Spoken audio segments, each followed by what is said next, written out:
देखील मनापासून आभार मानतो। या ठिकाणी थांबतो। धन्यवाद। जय हिंद, जय महाराज, जय मराठवाडा। सन्माननीय सदस्य कैलास पाटील। अध्यक्ष महोदय, राज्यपालाच्या अभिभाषणावर बोलण्यासाठी मी उभा आहे। अध्यक्ष महोदय, राज्यपालांनी अभिभाषण सुरुवात करतानाच सुरुवातीला आपले जे महापुरुष आहेत, राजमाता जिजाऊ असतील, छत्रपती शिवाजी महाराज, डॉक्टर बाबासाहेब आंबेडकर, महात्मा फुले, बिरसा मुंडा यांच्या आदर्शाचे सदैव पालन करेल असं सांगितलं। अध्यक्ष महोदय, छत्रपती शिवाजी महाराज असतील, राजमाता जिजाऊ असतील, हे राजकारणाचा विषय नाही। आपण कालपासून बघतो की ह्या गोष्टीवर राजकारण होते। आपण महाराष्ट्र विधानसभेचे सर्व सन्मान्य सदस्य आहेत। आपण 13 कोटी जनतेचं प्रतिनिधित्व करतो आणि अशा वेळेस ह्या गोष्टीवर राजकारण होतं, ही महाराष्ट्रासाठी दुर्दैवाची गोष्ट आहे। आपण महाराष्ट्रात छत्रपती शिवाजी महाराजांचा, राजमाता जिजाऊंचा, कुठल्याही महापुरुषाचा अपमान करायची कुणाची हिंमत झाली नाही पाहिजे। अशा पद्धतीचं शासन जे अपमान करतात लोक यांना केलं तर इथून पुढे अपमान होणार नाही, यासाठी सर्वांनी एकमत पाहिजे आणि यात राजकारण केलं नाही पाहिजे। अध्यक्ष महोदय, हे मला आपल्याला सांगायचंय। अध्यक्ष महोदय, राज्यपालांच्या अभिभाषणामध्ये महाराष्ट्र तांत्रिक वस्त्रोद्योग अभियानाची घोषणा झाली, परंतु अध्यक्ष महोदय, धाराशिव येथे कौडगाव एमआयडीसी मध्ये टेक्निकल टेक्सटाईल पार्क करणार असं उद्योग मंत्र्यांनी मागे घोषणा केली होती। याबाबत त्यात उल्लेख कुठलाही नाही। याबाबत हा तांत्रिक वस्त्रोद्योग पार्क हा धाराशिवचा कधी सुरू होणार हेही सरकारनं सांगणं गरजेचं आहे असं अध्यक्ष महोदय सांगतो, मला विचारायचंय।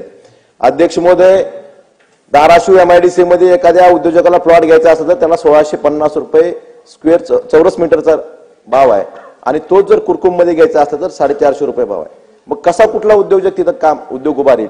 त्यामुळे कौडगाव असेल, वडगाव असेल, या एमआयडीसी मध्ये भूखंडाचे जे दर आहेत ते कमी केले पाहिजे, तरच या ठिकाणी उद्योग येतील, हेही मला या प्रसंगी सांगायचंय। अध्यक्ष महोदय, आपण निवडणुकीच्या निमित्ताने एक योजना आणली होती, मुख्यमंत्री युवा कार्य प्रशिक्षण योजना। कालपासून आझाद मैदानावर ते युवा प्रशिक्षक आंदोलन करतायत, त्यांना मुदतवाढ मिळावी, त्यांना 2 महिन्याचे त्यांचं मानधन मिळालं नाही। मग ही योजना फक्त निवडणुकीपुरती होती का? चुनावी जुमला होता का? त्यांच्या भवितव्याचं काय, हेही राज्यपालांनी यांच्या अभिभाषणात सांगणं गरजेचं आहे, सरकारनं सांगणं गरजेचं आहे असं मला वाटतं। अध्यक्ष महोदय, नागपूर गोवा शक्तीपीठ महामार्गाच्या बाबतीत निवडणुकीच्या आधी जी घोषणा झाली, शेतकऱ्यांचा तीव्र विरोध होता। त्यावेळेस सरकारतर्फे सांगण्यात आलं की आम्ही हा प्रकल्प स्थगित करतोय, परंतु निवडणूक झाली, मतं घेतली आणि सरकार बदललं। सरकार बदललं म्हणजे सरकारची नियत बदलली आणि सरकारनं परत सांगितलं की आम्ही हा महामार्ग करतोय। अध्यक्ष महोदय, मला आपल्याला एवढं सांगायचं, आपणही मराठवाड्याचे आहेत, एवढेच जर 86,000 कोटी आपल्या पाण्यासाठी दिले तर आपल्या शेतकऱ्यांच्या आत्महत्या थांबतील। जर आपल्याकडे पैसे आहेत, त्या महामार्गाची मागणी कुणीच केली नव्हती, जर तेवढेच पैसे तुम्हाला खर्चायचे तर आमच्या मराठवाड्याच्या पाण्यासाठी खर्चा आणि शेतकऱ्यांच्या आत्महत्या थांबवा, ही आपल्या माध्यमातून सरकारला विनंती करायची। अध्यक्ष महोदय, मुख्यमंत्री सोलार योजनेच्या बाबतीत मागेल त्याला सौर पंप योजना, मागेल त्याला सौर पंप योजनेच्या बाबतीत आपण फक्त म्हणतो मागेल त्याला, पण टार्गेट दिलं जातं, मागेल त्याला सौर पंप मिळत नाही। धाराशिव जिल्ह्यात 58,000 शेतकऱ्यांनी अर्ज भरले होते, त्यातल्या फक्त 15,000 शेतकऱ्यांची मंजुरी मिळाली आणि त्यातला एक पंपही अद्यापपर्यंत बसलेला नाही।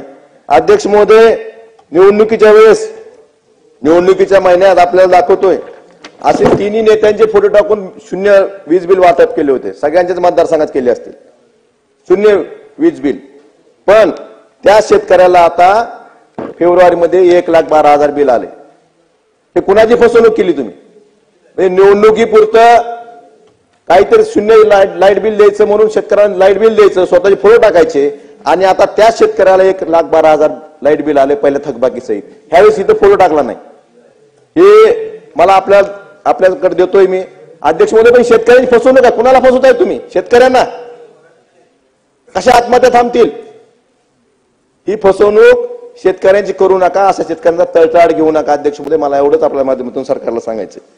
अध्यक्ष महोदय, प्रधानमंत्री आवास योजनेच्या माध्यमातून ग्रामीण आणि शहरी, परवा आपल्या देशाच्या गृहमंत्र्यांच्या उपस्थितीत 18 लाख घरकुलांना मंजुरी दिली। या ठिकाणी ग्रामविकास मंत्री बसलेले आहेत, मला त्यांना सांगायचंय की ग्रामीण आणि शहरी हा भेदभाव होतोय। आपण निश्चितच 50 रुपये वाढवले मुख्यमंत्री साहेबांनी, 1.5 लाख 2 लाख केले, पण 2.5 लाख रुपये शहरी भागात मिळतात, मग ग्रामीण मध्ये 2 लाख का? अशी कुठली वस्तू आहे की ग्रामीणमध्ये स्वस्त मिळते आणि शहरात महाग मिळते. उलट शहरातनं सिमेंट असेल, सळी असेल, शहरातून घेऊन जावं लागतं, वाहतुकीचा खर्च वाढतो. त्यामुळे शहरी ग्रामीण असा भेदभाव न करता ज्याप्रमाणे शहरी घरकुलाला रक्कम मिळते त्याचप्रमाणे रक्कम ग्रामीण घरकुलालाही मिळाली पाहिजे. 50,000 वाढवले तुम्ही, म्हणलं ना, मी सांगितलं ना, पण 50,000 वाढवले तर माझं म्हणणं आहे की 3 लाख करा, तुमचं जाहीर अभिनंदन. तुम्ही 2 लाख केले, 2 लाखाचे 3 लाख करा, मुख्यमंत्र्यांचे आणि ग्रामविकास मंत्र्यांचे जाहीर अभिनंदन असं केलं, तुम्ही घोषणा करा. तर 50,000 केले म्हणून तुमचे अभिनंदन, पण तुम्ही त्या अटीवर की तुम्ही 3 लाख करणार ह्या अटीवर.